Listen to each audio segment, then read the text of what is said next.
Bienvenidos caminantes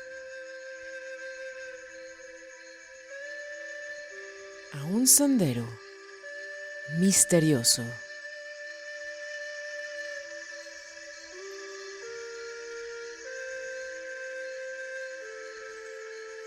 Un nuevo camino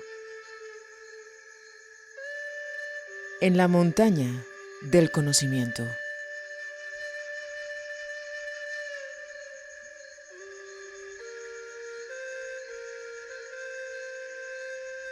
Comenzando esta nueva travesía, hoy presentamos El secreto de la serpiente emplumada, escrito por Armando Torres. Primera edición, mayo del año 2010.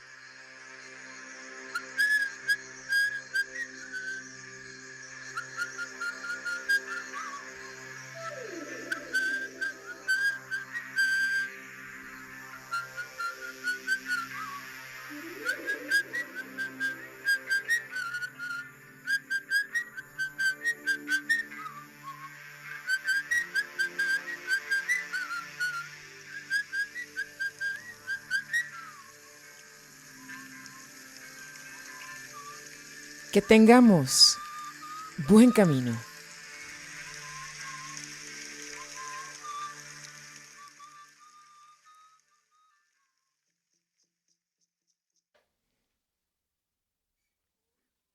Introducción. Mi nombre es Armando Torres. Este es el testimonio de las experiencias por las cuales he pasado tras haberme involucrado con un grupo de brujos curanderos de la Sierra Madre Oriental de México. El responsable de que haya adoptado este camino fue el célebre antropólogo Carlos Castaneda, autor de una docena de bestsellers, donde relata su propia odisea de aprendizaje en el arte de la brujería. Carlos nos cuenta en sus libros cómo, a causa de sus estudios de campo, entró en contacto con un poderoso chamán yaqui del norte de México llamado Don Juan Matus. Durante 13 años se dedicó a investigar el mundo mágico, al cual le introdujo Don Juan con la ayuda de sus compañeros. En el primer contacto que tuvo Carlos con su maestro, aquello que al principio parecía ser un encuentro común con un brujo yerbero, que como muchos otros utilizaba plantas alucinógenas para inducir un estado alterado de conciencia en su aprendiz, resultó ser algo muy distinto. Carlos desarrolló una doble relación con Don Juan y sus compañeros. Por una parte, en la conciencia cotidiana los trató como si fueran sus informantes indígenas. Por la otra, en estados alterados de conciencia, recibió de ellos importante información como aprendiz de brujo. A partir de su quinto libro, justo antes de la partida del nahual Juan Matus y su equipo, la historia da un vuelco inesperado cuando Carlos empieza a recordar todo lo vivido en la conciencia acrecentada. En ese estado insólito de conciencia, descubrió que su maestro no era meramente un brujo ordinario, involucrado en los quehaceres de los brujos, sino que pertenecía a una tradición de practicantes cuyo origen se remontaba a la antigüedad. Supo que Don Juan era, además, el nahual, es decir, el líder de un grupo de brujos que perseguían la libertad total como meta abstracta. La capacidad de orientar al aprendiz en un estado de conciencia acrecentada es uno de los elementos básicos en la formación de nuevos guerreros en las partidas de brujos. Logran ese estado cambiando la posición del punto de encaje del discípulo a nuevas áreas de su luminosidad. El resultado de esos cambios es muy parecido a lo que ocurre cuando se utilizan plantas de poder, pero la manipulación deliberada permite un mayor control, de forma que se puede prolongar ese estado inducido de percepción por mucho más tiempo. la conciencia acrecentada ha sido descrita de muchas maneras. Quizás la que mejor la explica es aquella donde consideramos la posibilidad de la existencia del punto de encaje. De acuerdo con los brujos videntes, el punto de encaje es el centro de la percepción. Lo perciben como si fuera un magneto luminoso que está situado en la periferia del campo de energía que circunda el cuerpo físico, a la altura de los omóplatos y más o menos a un brazo de distancia. Los brujos han aprendido a mover ese punto de luz. A través de la experimentación, vieron que es posible manipular la fijeza de ese punto de diversas maneras. También aprendieron que era viable hacerlo en terceros. Saben que sin importar a dónde se desplace el punto de encaje, siempre será un área nueva. Vieron que esa característica podía ser usada como el elemento clave en la enseñanza de los aprendices, porque tiene la propiedad de conceder a quien la experimenta concentración ilimitada en lo que se hace.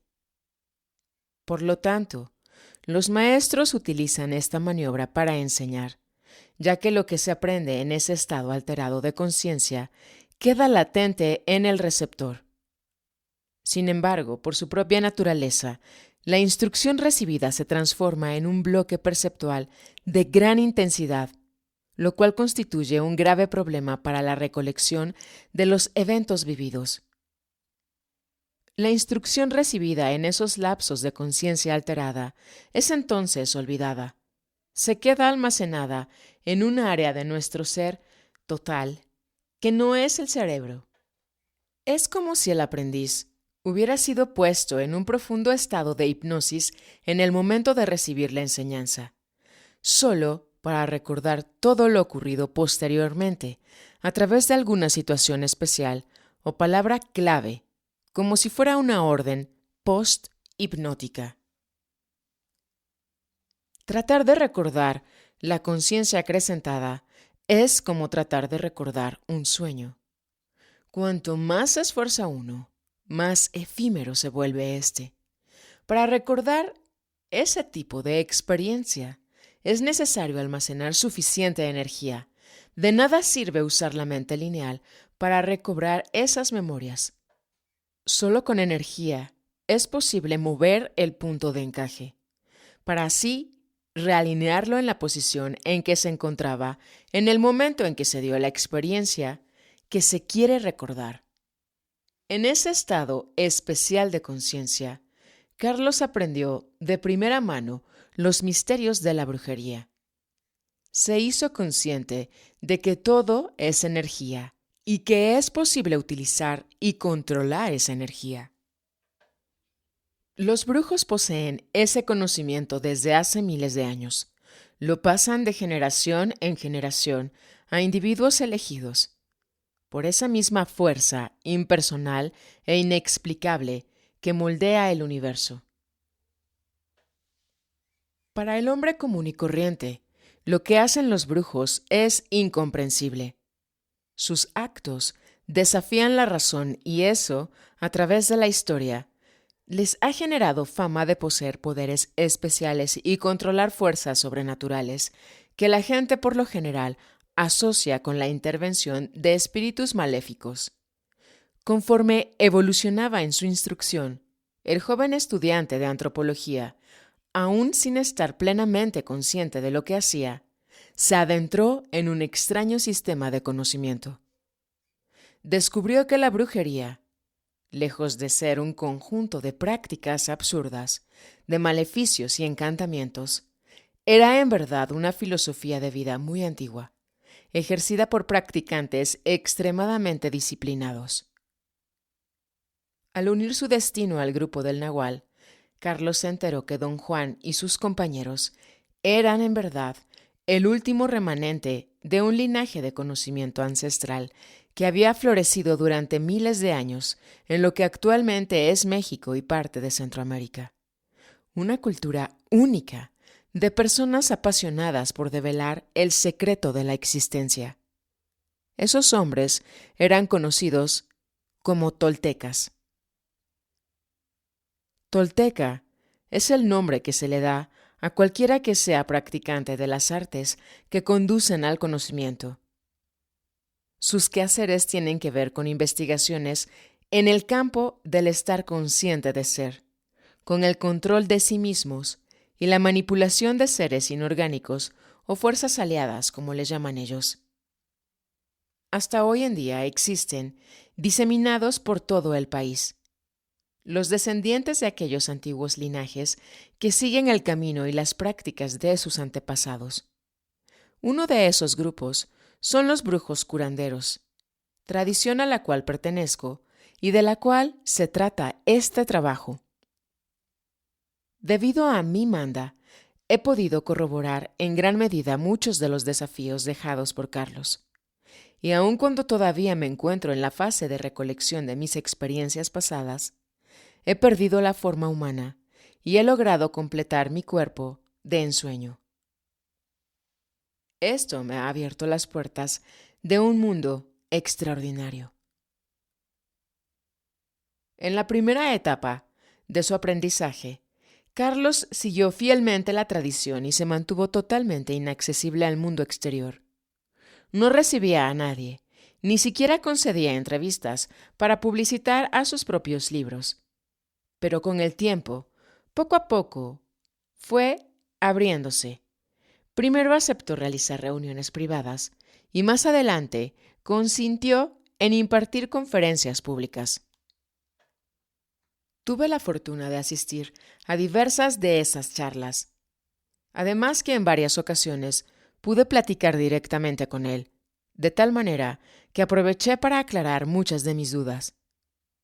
Recuerdo que en el inicio de mi aprendizaje yo creía tener todo bajo control. Ya había decidido incluso mi futuro. Mi meta era terminar la especialización que había elegido, luego encontrar un trabajo y construir una familia. Por entonces yo estaba comprometido con una hermosa chica. Nos amábamos y pretendíamos casarnos. Cuando le conté de mis planes, Carlos me disuadió de la idea.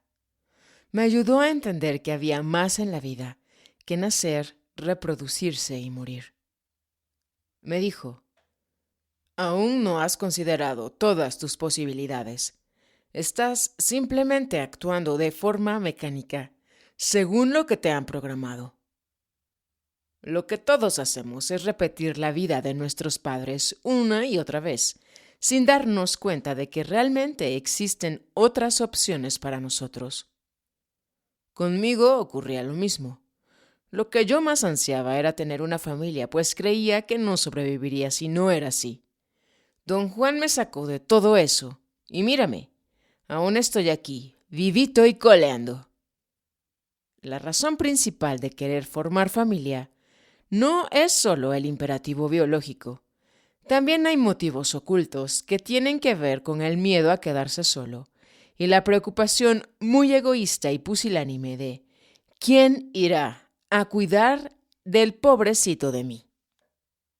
Desde nuestro primer encuentro, Carlos me había advertido que su energía no le permitía tomar discípulos, así que nuestra relación no fue en forma alguna la del tipo convencional entre maestro y aprendiz. Más bien, él me trataba como a un amigo y platicábamos con la confianza de hermanos. Imitando el acento de los norteños, una vez me dijo: y vas a tener que rascarte con tus propias uñas, vato. Debes hacerte responsable de tu propio camino porque, desde mi punto de vista, no hay otra salida para ti. Como ya te lo he dicho, yo no puedo tomar aprendices. Mi energía no me lo permite. Lo único que puedo hacer es señalarte una dirección, y dependerá de ti, seguirla o no. En tono de queja, añadió: yo he tratado sin éxito de llegar a la gente, de imbuirlos con el sentido de urgencia que me transmitió don Juan. El caso es que nadie me toma en serio. Creí que lo decía por mí, y empecé a asegurarle que yo sí lo tomaba en serio, pero él me interrumpió con un ademán. No hace falta que te explique. Solo el tiempo dirá si eres capaz o no de seguir la dirección que te señalo. La dirección a la cual se refería Carlos llegó años después en forma inesperada, cuando para mi buena suerte, él terminó por presentarme a los curanderos. Por ese hecho, tengo para con él una deuda de gratitud que jamás podré pagar. Ese fue, sin dudas, el mayor regalo que alguien me haya hecho en toda la vida. Mi relación con él fue atípica desde el principio, porque según me contó más tarde, él había recibido una señal del espíritu y debido a eso me escogió como el mensajero de la regla del nagual de 3 puntas. Me advirtió que debería darla a conocer hasta 4 años después de su partida, así que tuve el tiempo necesario para organizar el material que él me había transmitido. En el proceso de publicación, surgió el desafío de no solo escribir la regla, sino también sintetizar en unas cuantas páginas todo lo vivido con Carlos. Ese trabajo, que me hundió en un profundo estado de recapitulación y ensueño, me hizo revivir las memorias más recónditas. Resultó, finalmente, en el libro Encuentros con el Nagual. Castaneda acostumbraba a utilizar la escritura periodística como estilo literario, dándole así un sabor de reportaje a sus libros. En esta obra he preferido la forma narrativa y de cuentos para dar a conocer mi historia. La ventaja en el uso de este formato es que me permite un mayor espacio en el manejo de las palabras e ideas. Debo aclarar, sin embargo, que no por usar este tipo de escritura lo que describo es irreal. En el camino del conocimiento he experimentado cosas tan fuera de lo común que intentar exponerlas en forma de alegato desde una tribuna sería exponerme al ridículo, o quizás ser tajado de loco y mentiroso por aquellos que nada saben de estos asuntos, justo como le ocurrió en repetidas ocasiones a Carlos Castaneda. Los brujos, por lo general, son muy reticentes al hablar sobre su conocimiento, porque saben que a veces este es aparentemente contradictorio. Además que explicarlo no siempre es una tarea sencilla, principalmente porque las personas no tienen la energía necesaria para comprender y porque desconocen las posibilidades alcanzadas por los brujos, de modo que no pueden creer en lo que éstos dicen. Es por ello que en ocasiones los brujos recurren a la artimaña de las fábulas y metáforas para exponer su conocimiento. Tal vez sea debido a eso que algunos se resintieron tanto cuando descubrieron que Carlos daba información contradictoria sobre sí mismo y su historia personal.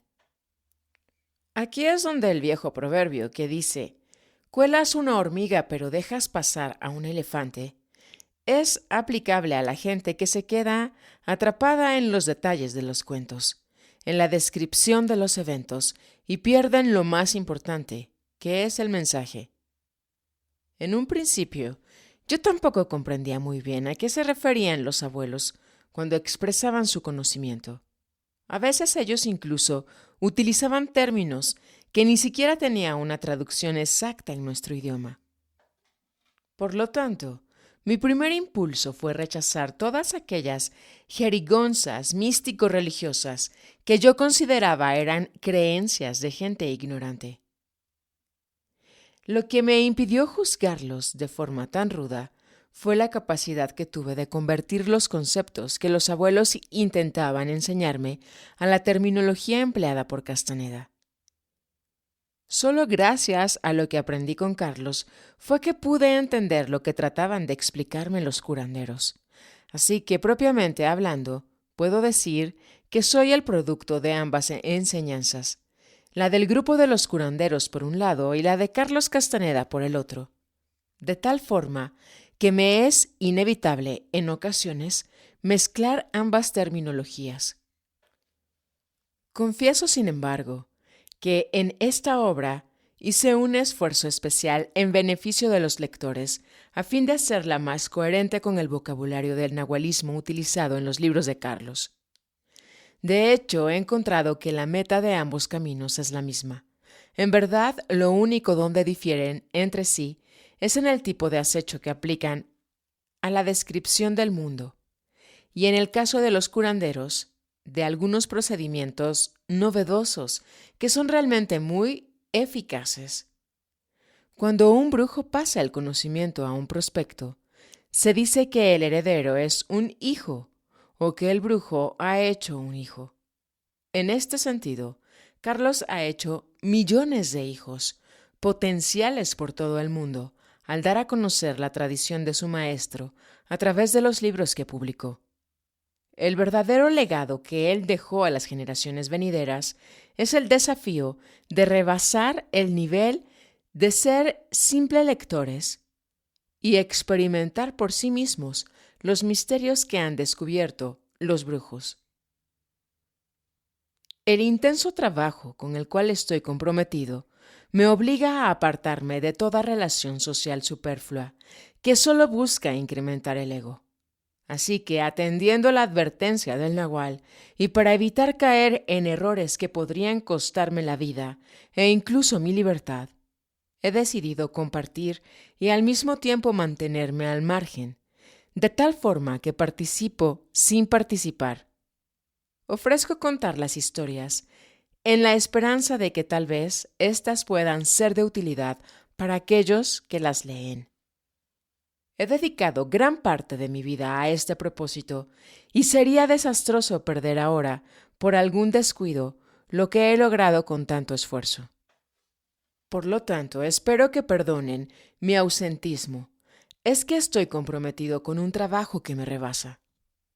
La razón para traerles este libro tiene que ver con una sucesión de augurios que me costó mucho trabajo entender. Mi dificultad era porque ya había tomado de antemano la decisión de no publicar nada más allá de lo que ya había dado a conocer anteriormente. Por lo tanto, no advertía la total implicación de las indicaciones que me deparaba el espíritu. Creía que lo que pasaba tenía que ver solo con mi entorno inmediato, pero descubrí que no era así. Por eso, comparto mis experiencias en el mundo de los curanderos. Parte 1. Intento. Despertando al intento.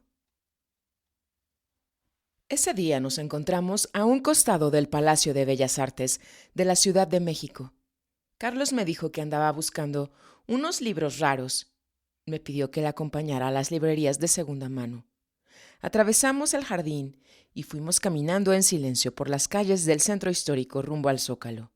Él se metía en cada tienda de libros viejos que veía, pero al final no compraba nada. Normalmente yo no hablo con nadie en privado, me dijo súbitamente, pero contigo va a ser diferente. Le pregunté a qué se debía esa diferencia. Los vientos te son propicios, respondió con una sonrisa enigmática. No satisfecho con esa contestación, insistí en saber por qué me dispensaba ese privilegio. No quiso contestarme. Su evasiva respuesta fue que algún día hablaríamos del tema. Estaba hojeando unos libros cuando de pronto sentí que él me sujetaba por el brazo mientras señalaba a un estante. ¿Lo ves? ¿Lo ves? Su rostro era el retrato de la indignación. Yo no veía nada. ¡Ahí! ¡Ahí! Me dijo señalando un grupo de libros.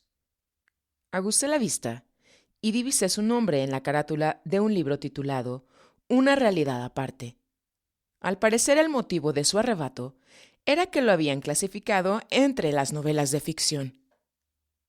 Mirábamos los estantes de poesía contemporánea cuando le dije que me encantaría oír sus historias de brujos y que sería feliz, si él quisiera, contarme alguna. Al escuchar mi solicitud, Me miró con unos ojos brillantes y una expresión de quien acaba de recordar algo. Entonces me susurró en un tono dramático. Te encargo una tarea. Me contó que estaba preparando un trabajo y necesitaba cierta información, pero sus múltiples ocupaciones no le dejaban el tiempo necesario para buscarla. Mirándome fijamente dijo, quizás tú podrías ayudarme. Me acuerdo que había en sus ojos tal intensidad que por un instante me sentí confundido, pero enseguida él dio media vuelta y comenzó a revisar un estante de libros. El tema de la mirada es recurrente en la obra de Carlos. Se trata de una técnica con la cual el brujo bloquea, en un instante y por la fuerza, el diálogo interno de su interlocutor. Luego de haberme recuperado, le dije que me daría mucho gusto poder ayudarlo. Su rostro resplandeció y con una gran sonrisa me contestó.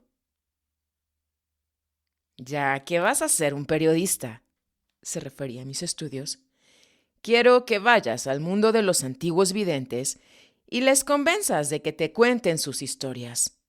Un reportaje de poder. Eso es lo que quiero de ti. Su pedido me tomó por sorpresa. No sabía qué pensar. Incluso llegué a creer que se trataba de una broma. Su voz sonaba muy seria, pero había un cierto aire de malicia en su mirada. Traté de averiguar más sobre la supuesta tarea, pero él afirmó que aquel no era ni el momento ni el local adecuado para discutir ese asunto, así que me quedé lleno de curiosidad por saber a qué se refería. En otra ocasión estábamos sentados en una banca de la Alameda Central. Aproveché la oportunidad y saqué a colación el tema de la tarea que me había encargado. Me dijo, lo que quiero de ti es que vayas al mundo de los antiguos videntes y les hagas una serie de preguntas. Más adelante te las daré en una lista que voy a preparar. Pero debes cuidarte, continuó, porque son unos brujos perversos, tenebrosos. Viven en un permanente estado de guerra y tratarán de matarte. Para sobrevivir, tendrás que ofrecerles algo que sí les interese. Lograr que te escuchen será la única oportunidad de salir entero. ¿Y qué puedo ofrecerles?, le pregunté, tratando de disimular mi temor. A ellos solo les interesa el engrandecimiento del ego. Están tan llenos de importancia personal que han enfocado todas sus obras malignas de brujería hacia ese fin en particular.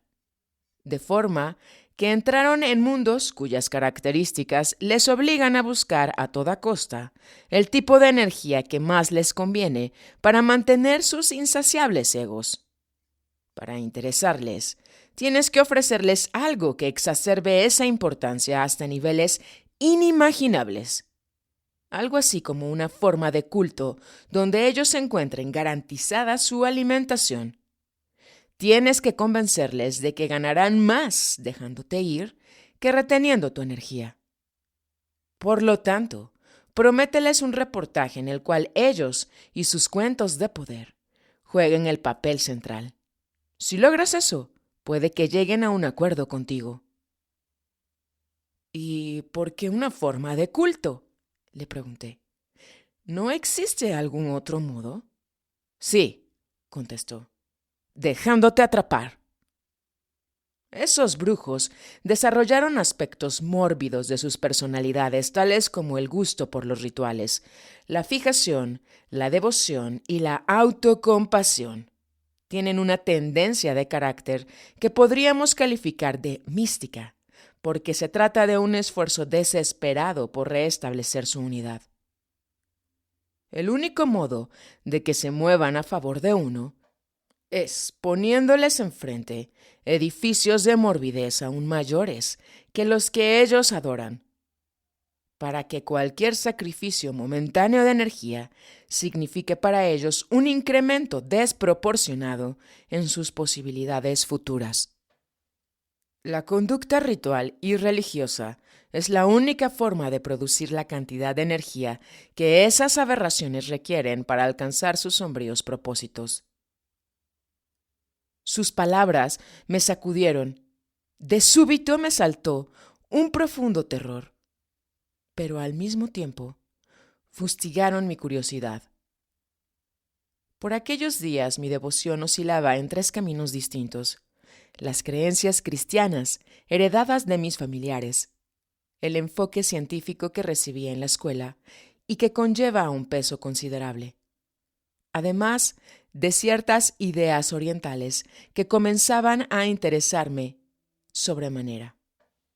Le dije en son de broma que no tenía una máquina del tiempo para poder cumplir con esta tarea. Replicó con paciencia que yo no necesitaba viajar por el tiempo para visitar a los antiguos videntes, pues ellos existían hoy en día. Ante mi expresión de desconcierto, explicó: llamarles nuevos o antiguos es solo una forma de hacer distinción entre categorías de brujos. Don Juan consideraba que los nuevos videntes eran aquellos que estaban enfrascados exclusivamente en la lucha por la libertad. Los nuevos videntes dejaron de lado todas las minucias de la tradición y fueron directamente a la fuente. Pero eso no significa que no haya por ahí muchos brujos que aún siguen las viejas costumbres. Puedes aprender mucho de ellos. En el mundo de los brujos, nada es gratis. Si lo que quieres son historias de poder, ve por ellas. Me empujó gentilmente, como instándome a correr calle abajo. Luego palmeó mi hombro y añadió: solo aquellos que están dispuestos a arriesgarse podrán develar los misterios que nos oculta el universo. Me quedé muy aprensivo, pues creía que él iba a mandarme en alguna excursión macabra, acaso con algunos brujos malos. Pero pasaron muchos años sin que volviéramos a hablar sobre eso. De hecho, ya casi me había olvidado del asunto. Fue solo mucho después, durante una de mis sesiones de recapitulación, que me percaté que aquel día Carlos en realidad me había señalado una dirección. Fue en ese preciso momento cuando él me presentó al intento. Atizando la importancia personal.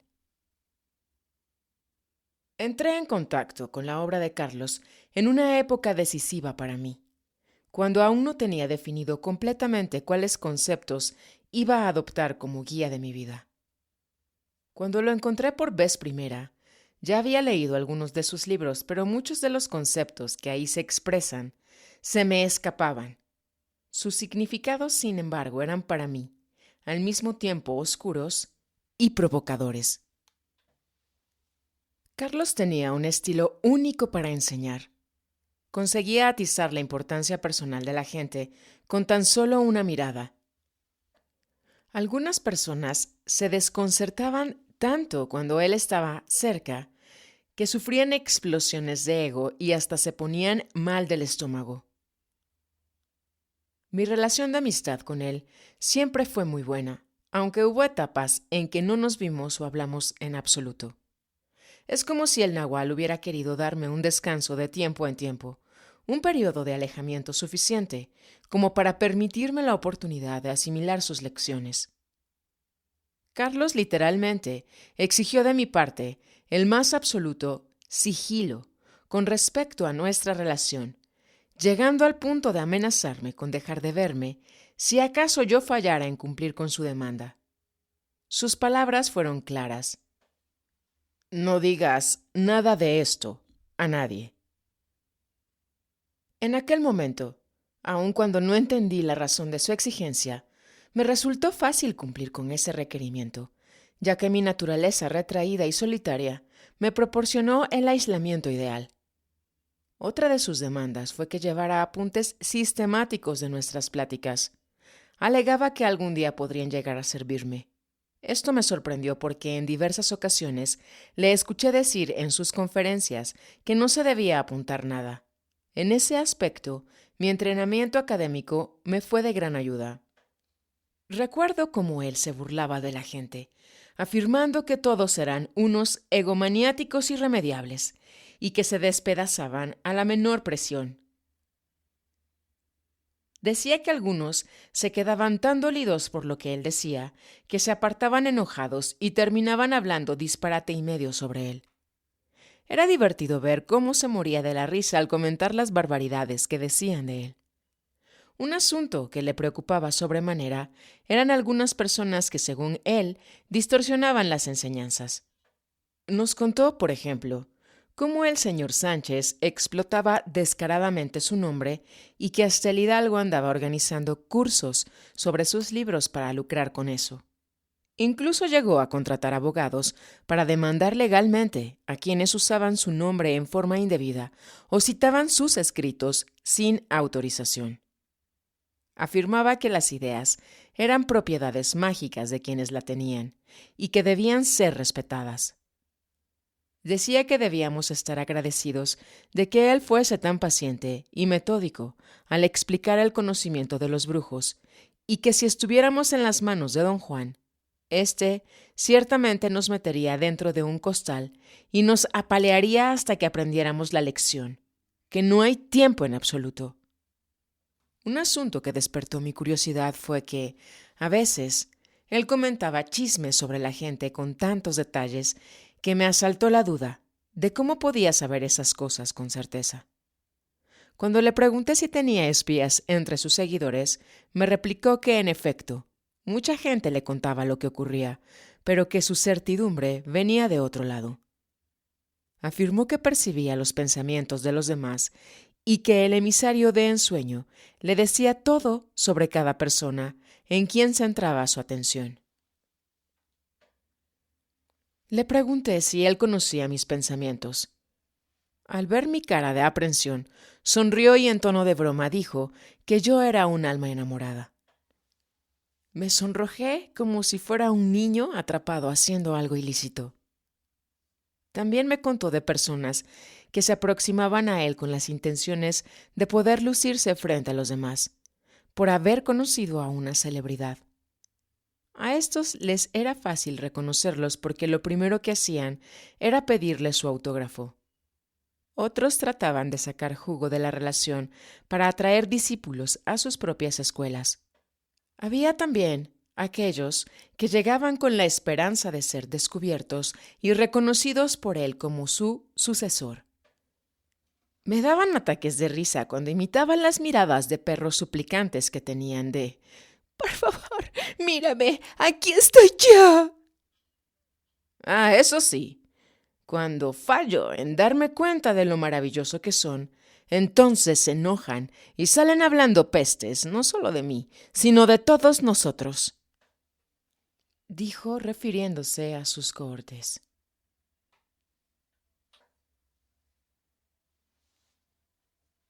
De la parte número 1. La única ayuda externa que podemos recibir. En una plática que sostuvimos, tratando de comprometerme con el camino, él me dijo: la autocompasión y la importancia personal son los verdaderos tiranos. Le impiden a uno ver las cosas con claridad. Por lo tanto, si quieres hacer algo por ti mismo, empieza hoy, ahorita mismo, a combatir esos enemigos. Pero, ¿cómo puedo hacer eso? Siendo deliberado, estando alerta, dándote cuenta de cada acto, pensamiento y sentimiento que te asalten, acechándote incansablemente y no entregándote a tus vicios. Siguió diciendo: si empiezas ahora, habrás dado el primer gran paso. Es cierto que puede tomarte años de lucha, pero ya no estarás inerte. Por mis vicios, él se refería a las concesiones que todos nos hacemos cuando decimos: es que no puedo vivir sin esto o aquello, o voy a darme el lujo de tal o cual cosa, o aún la vieja excusa cuando nos decimos: es que me lo merezco. Revisar constantemente cada pensamiento, palabra y acción que se realiza es sin duda un gran desafío. Sin embargo, di ese paso. Él tenía razón. Me costó años de trabajo. Para mí, ese fue un proceso paulatino. Cuando por fin me di cuenta de que ya no estaba actuando bajo las premisas de la autocompasión, me sentí verdaderamente libre de tan pesada carga. Lo más increíble es que antes ni siquiera notaba que estaba ahí. Esa es realmente una batalla de 24 horas al día, la que el guerrero lucha consigo mismo en contra de la importancia personal y la autocompasión, que en el fondo es en contra de su propia estupidez. Para lograrlo, uno tiene que forzarse a sí mismo a cada momento para no distraerse, para estar consciente todo el tiempo, ya que si baja la guardia, aunque sea por un solo instante, se queda desprotegido de los ataques del ego. Ahora entiendo lo que Carlos quería decir cuando afirmaba que no son necesarios los maestros. Decía él que este asunto es como ir al baño, tiene que hacerlo uno mismo, puesto que es un trabajo estrictamente personal. La lucha es contra el propio ego y nadie puede ayudarnos con eso. Tal vez la única ayuda externa que se pueda recibir de nuestros semejantes es aquella que nos hace conscientes de nuestras debilidades. Sin embargo, aquí surge otro problema, ya que siempre vemos a aquellos que señalan nuestras faltas como adversarios o enemigos, cuando en realidad es a ellos a quienes deberíamos de agradecerles, pues esos son nuestros benefactores.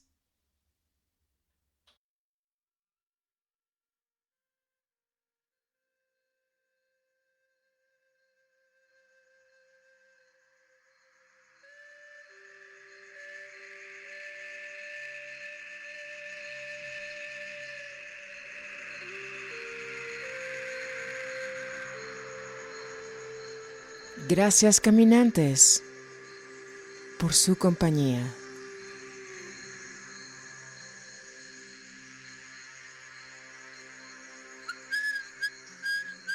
Completando más fichas del rompecabezas.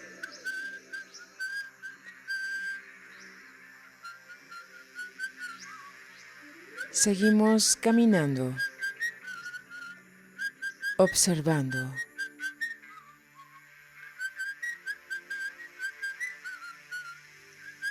aprendiendo a seguir las señales del misterio.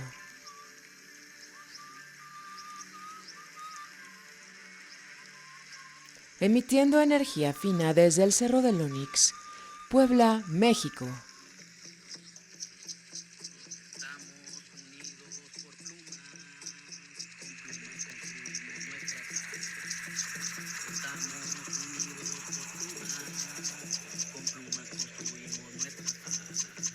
Volando alto como el pájaro del cielo, volando alto como el pájaro del fuego, volando alto como el pájaro del cielo, volando alto como el pájaro del trueno.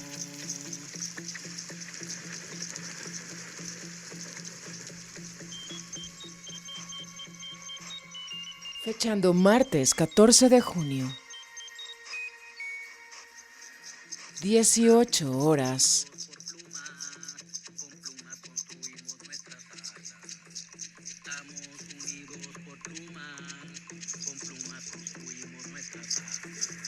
Volando alto como el pájaro del cielo, volando alto como el pájaro del trueno, volando alto como el pájaro del cielo, volando alto como el pájaro del fuego. El águila y el cóndor se unen, amor, bondad, silencio interno. El águila y el cóndor se unen, amor, bondad, silencio interno.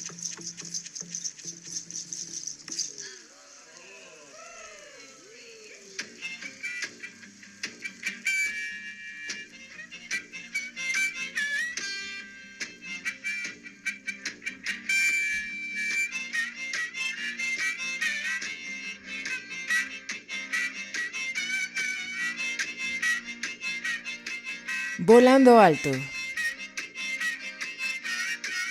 Así nos vamos,